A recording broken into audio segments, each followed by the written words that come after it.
તમારી મા અમને જોડે લઈ જાય ને તો બધા આવા જ કાર્ય કરાવે છે. ગાય માતાને ઘાસ, કબૂતરને ચણ, વિધવાને શીર. અમારી મા અમને બહુ સરસ કાર્ય કરે. અમને એમ થાય કે અમારું જીવન આજ ધન્ય થઈ ગયું. અમને અમારી મા મળીને પછી તો અમને એમ થાય કે અમે આખા જીવનમાં ચેન્જ આવી ગયો છે અને બહુ સુખીથી અમે જીવન ઘરે પણ એટલું સરસ જીવન જીવીએ છીએ.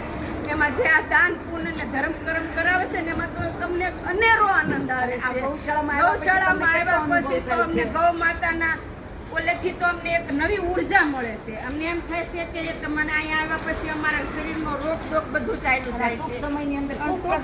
અને આ ગૌ માતાના ઓલે અમે આવ્યા છીએ વૃંદાવન ગૌશાળા ટૂંક સમયમાં ખૂબ મોટી પ્રગતિ કરી છે.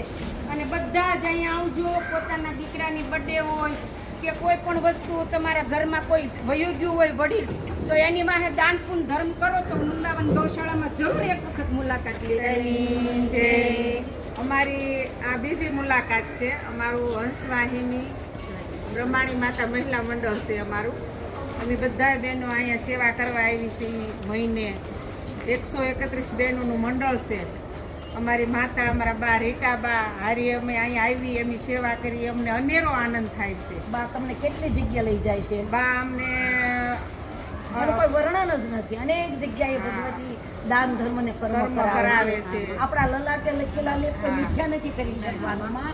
અને આ જે કાર્ય કરવા આપણે આ પૃથ્વી પર મૂંચવા છે તો પરમાત્માનો રાજીકો આપણી ઉપર કાયમ માટે વરસતો રહે અને આપણો માનવ અવતાર સાર્થક થાય એવા ભાવ સાથે.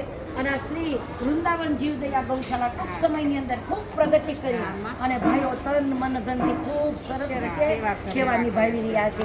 એના સંતાનો પણ ગૌરક્ષકો બને એવો ભાવ ધરાવું છું માને.